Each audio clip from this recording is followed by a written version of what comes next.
Hey, it's Jill, the health coach here, and today I want to talk about heartburn and gas and bloat and what to do about it and where the heck does it come from anyway.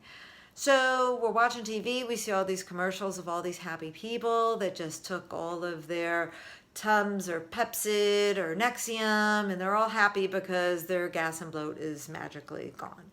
However, what that does is those drugs, they actually suppress your body's ability to make stomach acid because it's got to be stomach acid that makes you feel the burn, right?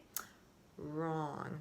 The reason you feel this is actually because it's not breaking down things that the way it's intended to. So keep in mind, your body is brilliant, and what your body was designed to do was as soon as you start to eat, it triggers a mechanism that says, ooh, I need to make stomach acid so I can break down that food into itty bitty pieces, okay? It's got to be small enough to break down so that your body can actually absorb everything and utilize all the nutrients.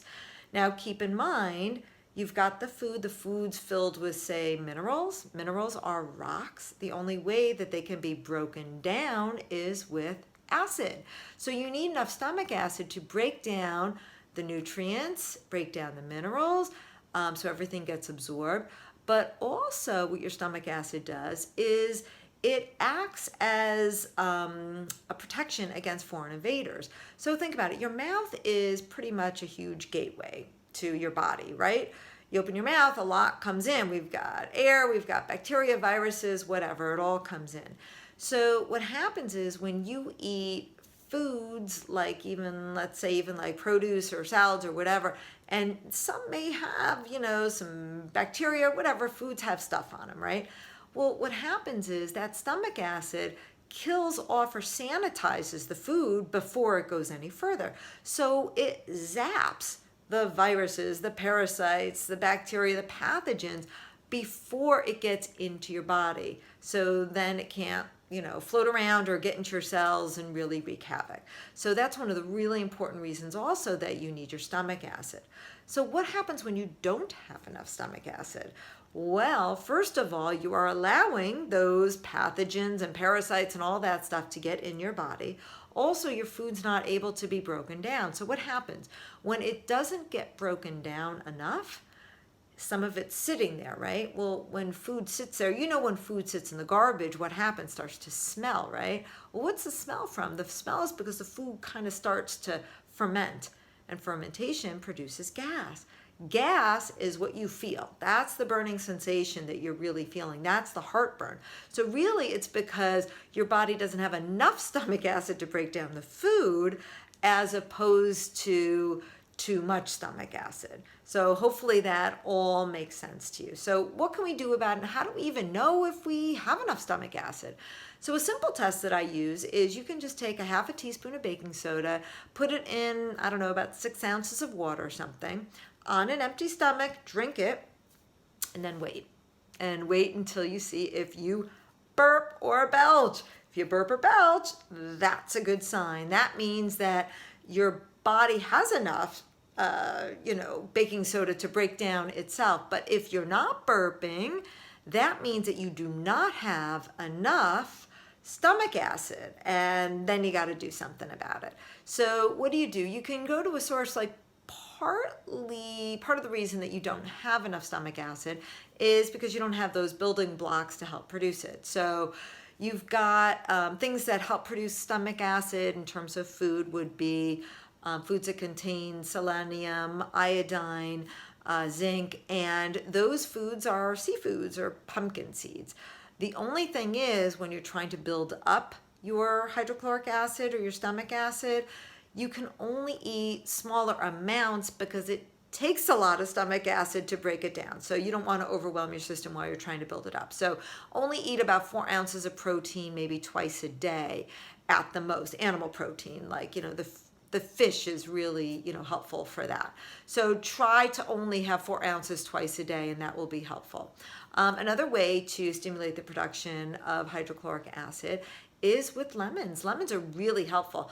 I start my day every single day with 16 ounces of water with the juice of half a fresh squeezed lemon. It helps clean out the liver, but it also by cleaning out the liver, it stimulates the production of bile. The bile then also stimulates the production of stomach acid. So this is all great in terms of helping your body produce enough acid to help break things down.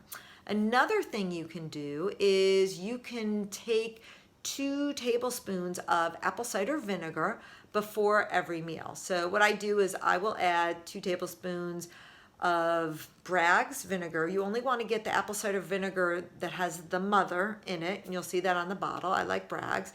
And you add that to water, 15 to 30 minutes before you eat.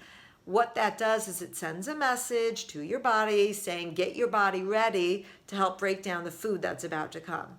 However, I will warn you that some people, because they've had so much heartburn and gas in the past, they've actually damaged the lining of their esophageal lining. So it's really, really irritating. So for those people, first of all, I would start off very, very slow. If you suspect that, I would start at like even a quarter or half a teaspoon of apple cider vinegar before meals. And if that's even still too irritating, then what I would do is I would not do the apple cider vinegar, but I would do things to heal the lining, and I would take things like lemon balm. I like Botanic Research. Theirs is alcohol free. There's also a supplement called D-limonene. Again, these are all lemon based, and they will help heal. Let's see what else. You can take bitters, are really good in helping out the production of your HCl. Bitters such as arugula and dandelion greens or kale or asparagus or artichoke, those are all really good as well. So now we know that, the production of stomach acid is so important. And also I do want to point out one of the reasons it's so important, as I said before, that it helps break down minerals. Now, if you don't have enough stomach acid and you can't break down minerals, that creates deficiencies, obviously, of these minerals. But what does that mean? That can lead to so many things. It's actually the number one cause of heart attacks, because if your body doesn't have enough magnesium, what does magnesium do? It's kind of a relaxant. So it relaxes arteries and it relaxes all the things leading up to your heart. So if things are really tight, that's clogged up arteries, and that's one of the big reasons why you could get a heart attack.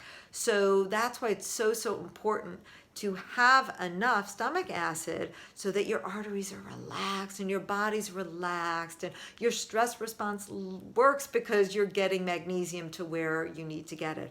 Also, if you don't have enough stomach acid, you can't break down things like iodine or selenium, which are so critical to your thyroid, which is your energy center. So if you're really fatigued or your hair's falling out and, it's just difficult to exercise, or, you're just tired, it could be really the root cause could be lack of stomach acid. So hope that helps, and we will see you next time. Feel free to check out other YouTube videos on Jill the Health Coach channel. Thanks, and have a great day.